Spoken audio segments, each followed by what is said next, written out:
یہ اصل اگر ہماری زندگی میں نہ ہو کہ کسی بڑے کا مذاق نہ اڑانا، وجود میں غیرت کا ہونا، عفت کا ہونا، خوف خدا کا ہونا، حسین حسین ایسے نہیں بنے، یہ ساری صفات کا مجموعہ جو صفات الہی ہیں اگر اہل بیت میں جمع ہوتی ہیں، تبھی فرماتے ہیں اہل بیت مظہر خدا ہیں۔ یہ نہیں کہ اللہ کے جسم کے مظہر ہیں، مظہر صفات خدا ہیں۔ جب حدیث قدسی عبدی اطعنی اجعلک مثلی، اے میرے بندے میری اطاعت کرو میں تجھے اپنے جیسا بنا دوں گا۔ کیا مطلب؟ جیسے جیسے تو اطاعت کرتا جائے گا تو مظہر صفات خدا بندی بنتا جائے گا۔ تو اللہ سے توقع رکھتا ہے خدا تجھے معاف کرے، کل میں نے معافی پہ بیان دیا، وہ ہو ہی نہیں سکتا ہمارا چاہنے والا جو کسی مومن کا اپنے دل میں بغض رکھے، جس میں معاف کرنے کا جذبہ نہ ہو، جس میں بخشش کا جذبہ نہ ہو۔ الا ان تحبوا یغفر اللہ لکم، کیا تم یہ پسند نہیں کرتے کہ خدا تجھے بخشے؟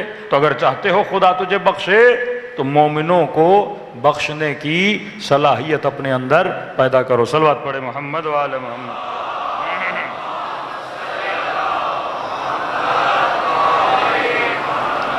اب ہم نے عرض کیا کہ بخشش کہاں پر ہوتی ہے؟ کیا ہر جگہ ہر کسی کو بخشنا چاہیے یا نہیں؟ کبھی بخشنا چاہیے، کبھی بخشنا نہیں چاہیے۔ ایک جگہ بخشو، وہ کون سی جگہ ہے؟ جہاں پہ کسی نے آپ کی زیادتی کی ہے، پیسہ کھا لیا ہے، کوئی گالی دے دی آپ کو، توہین کر لی آپ کی، اس کو معصوم فرماتے بخشو۔ لیکن لوگوں کی اقسام ہوتی ہیں۔ حدیث کے جملے العفو للمقر لا للمقصر لا للمصر۔ عفو جو ہے وہ مقر کے لیے ہے، مصر کے لیے نہیں ہے۔ ایک بندہ آپ کی توہین کرتا ہے اور بولتا ہے کہ بھائی قبلہ غلطی ہو گئی، جناب غلطی ہو گئی، میں نے 4 لوگوں کے سامنے آپ کی توہین کی، ہاں میں نے پیسے آپ کے کھائے، میرے پاس ہے نہیں، اگر ہو سکے تو آپ مجھے بخش دیں۔ ہاں، توبہ کرنے والا بندہ۔ اللہ بھی معافی کس کی قبول کرتا ہے؟ توبہ کرنے والے کی۔ اب بندہ بولے خدا شیطان کو معاف کر سکتا ہے کہ نہیں؟ بھائی کر سکتا ہے، لیکن کب کرے گا؟ جب یہ توبہ کرے۔ جب بندہ گناہ سے توبہ ہی نہ کرے اس کے لیے معافی نہیں ہے۔ بخشش اور عفو اس بندے کے لیے ہے جو مقر ہو، جو یہ بولے کہ میں نے غلطی کی ہے۔ لیکن ایک بندہ آپ کی توہین بھی کر رہا ہے، بے عزتی بھی کر رہا ہے، زیادتی بھی کر رہا ہے، پر ماننے کے لیے بھی تیار نہیں ہے، فرماتے ہیں اس بندے کے لیے بخشش نہیں ہے۔ اگر مصر آدمی ہے، خبردار ایسے بندے کو کبھی معاف نہ کرنا جو مصر ہے۔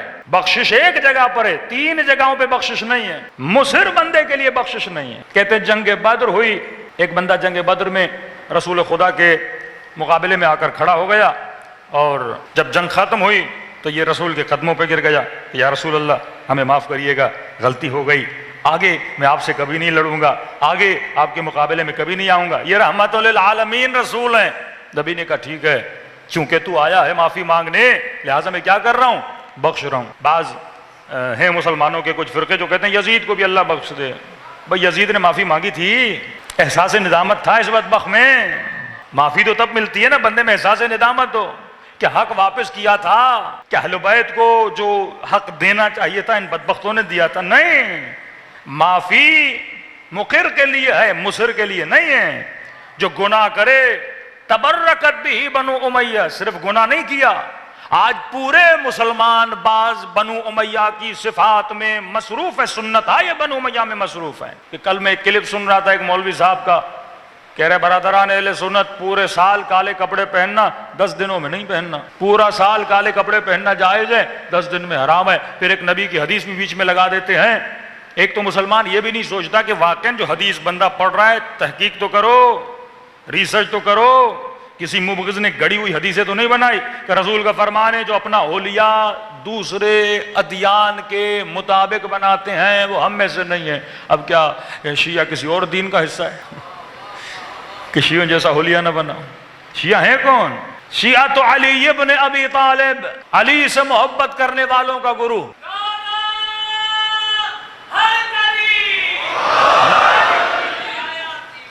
اب نبی کے 10 صحابی ہیں، اور خود لفظ شیعہ رسول خدا کے زمانے میں شائع تھا، یعنی یہ نہیں کہ شیعہ بعد میں لفظ ایجاد ہوا، یہ مجلس کا ٹاپک نہیں ہے۔ کئی رسول خدا کی حدیث ہیں جس میں نبی فرماتے ہیں اے علی تم اور تمہارے شیعہ علی منابر من نور، قیامت کے دن نور کے ممبروں پہ تیرے شیعہ بیٹھے ہوں گے. یعنی نشانی کس کی طرف دے رہے ہیں کہ ہاں میرے صحابی بہت ہیں، لیکن ایک گروہ وہ ہوگا جو سب سے زیادہ کس سے عشق کرے گا؟ علی ابن ابی طالب سے کرے گا. تو ہم شیعت علی کہلائے. اسی زمانے میں دو لفظ تھے، شیعت عثمان، شیعت علی. ابو ذر شیعت علی، سلمان شیعت علی، جناب زبیر شیعت علی، ان کو شیعت علی کہتے تھے. جو علی کی رسول کے بعد خلافت کے قائل تھے ان کو شیعت علی کہتے ہیں، لیکن جو رسول کے بعد سقیفہ کے فیصلے کے قائل ہیں انہیں شیعت عثمان بولا جاتا تھا.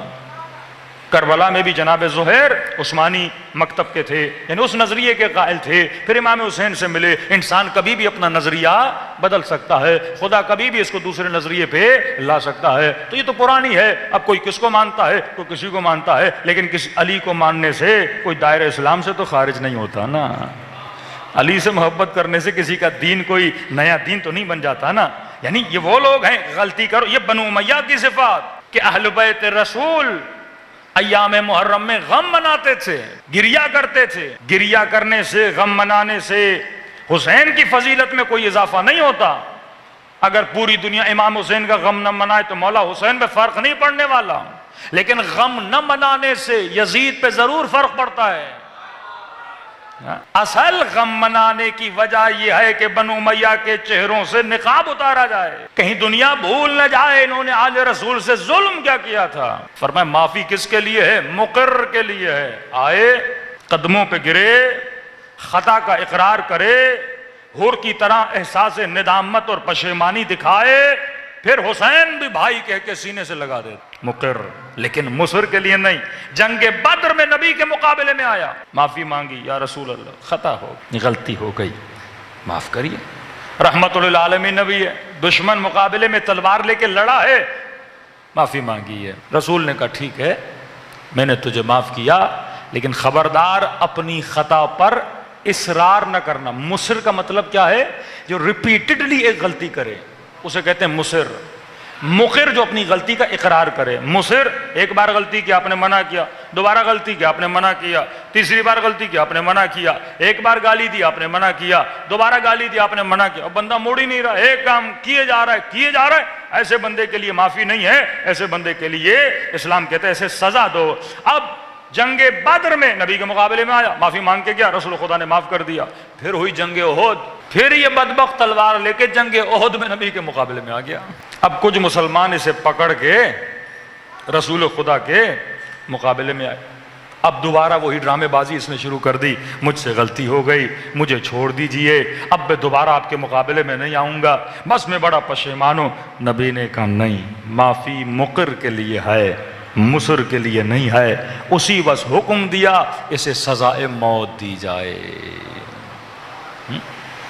تو پہلی منزل جہاں پہ معاف کرنا صحیح نہیں ہے کہ دیکھو بندے کی نیچر کیا ہے، بندے کی فطرت کیا ہے. اگر یہ بار بار غلطی کر رہا ہے تو اس کے لیے معافی نہیں ہے. صلوات پڑھے محمد و آل محمد.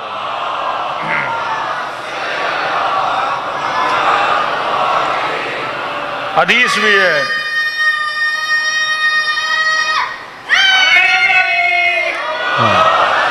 حدیث سنیے رسول خدا کی، فرماتے ہیں المؤمن لا یلدغ من جحر واحد مرتين.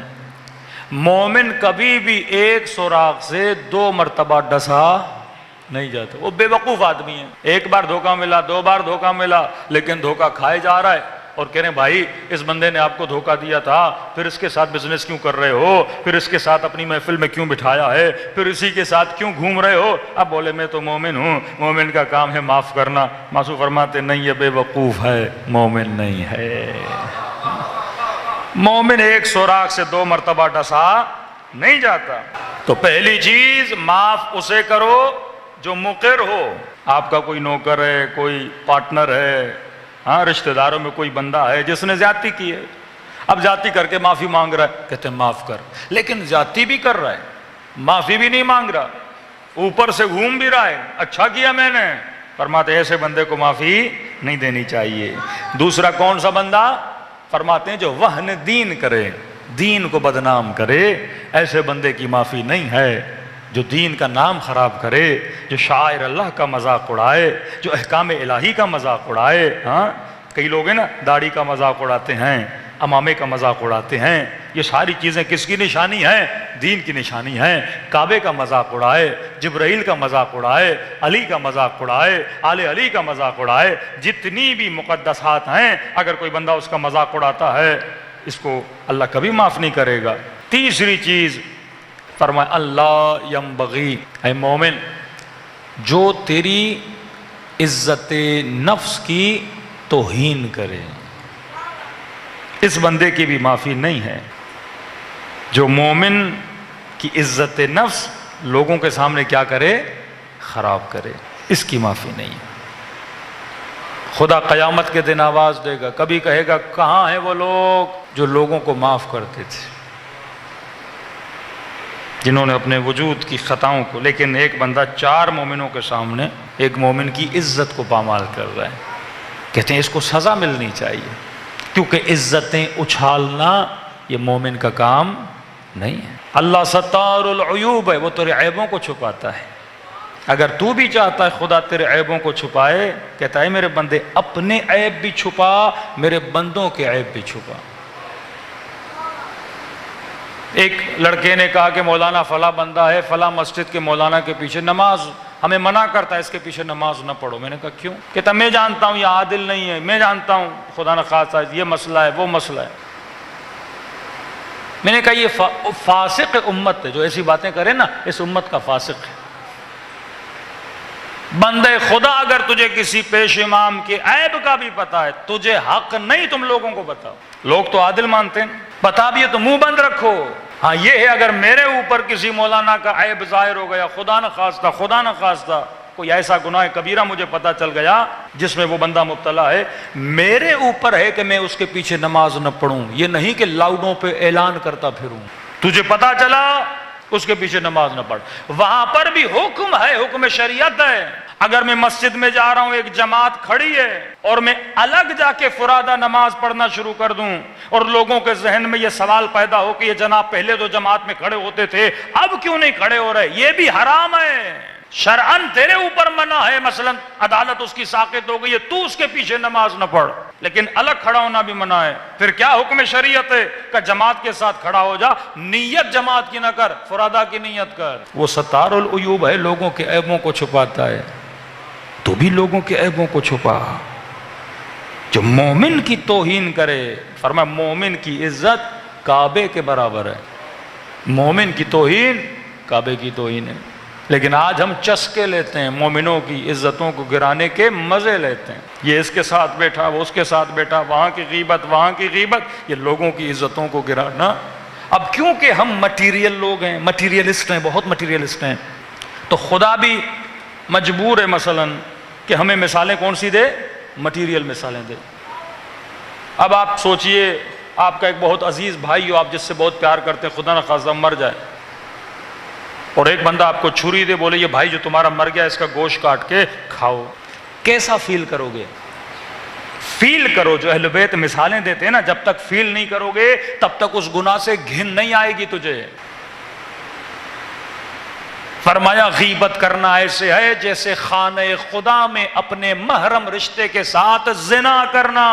کیوں ایسی مثالیں؟ یہ مثالیں کیوں اہل بیت دے رہے ہیں؟ کیونکہ جب تک گناہ جنسی نہ ہونا تب تک ہم اسے برا نہیں مانتے۔ زبان کا گناہ ہے، کون سی بڑی بات ہے؟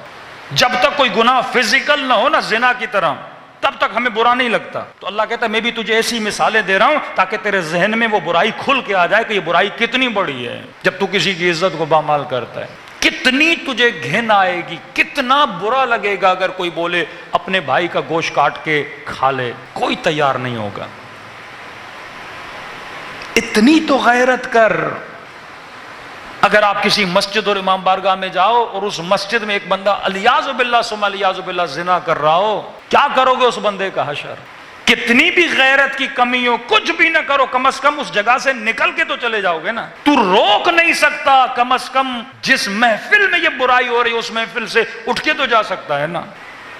جب تک یہ اصول میرے خون میں نہیں بیٹھ جاتے کہ کس قدر اہل بیت دینی مسائل کے لیے حساس اور سینسیٹیو تھے، ایسے تو معاشرہ سازی نہیں ہوتی نا، ایسے تو سوسائٹیاں ڈیولپ نہیں ہوتی نا۔ مولانا فلاں سوسائٹی بڑی ڈیولپ ہے، بلڈنگز ڈیولپ ہیں، انسان کتنے ڈیولپ ہیں اس سوسائٹی میں؟ بلڈنگز تو اس سے زیادہ انگریزوں نے بنائی ہیں، مقابلہ نہیں کر سکتا ٹیکنالوجی میں تو ان کا۔ حسین نے انسان کی بلڈنگ کھڑی کی، اکبر رول ماڈل ہے انسانیت کے لیے، زینب رول ماڈل ہے خواتین کے لیے، سیدہ زہرا سیدۃ النساء العالمین، کس چیز میں یہ بی بی تمام تر خواتین کی، عورتوں کی سیدہ ہیں، رول ماڈل ہیں، اخلاق کے اعتبار سے، کردار کے اعتبار سے، ایمان کے اعتبار سے، ثبات قلب کے اعتبار سے۔ لاکھ مجلس امام حسین سنو اور ساری مجلسوں کو غیبتیں کر کے ضائع کر دو، مومنوں کی برائیاں کر کے ضائع کر دو، عزت ہائے نفس کو پامال کر کے ضائع کر دو، اس مجلس کا کوئی فائدہ نہیں۔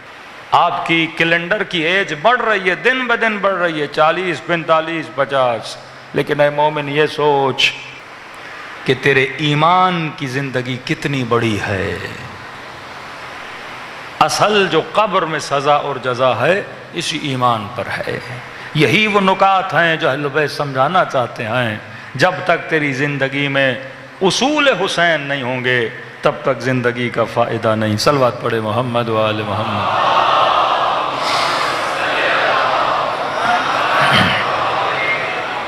علی علی حق ہے، علی حق ہے، علی حق ہے، علی علی جدھر حق ہے ادھر مولا، جدھر حق ہے ادھر مولا، جدھر مولا ادھر حق۔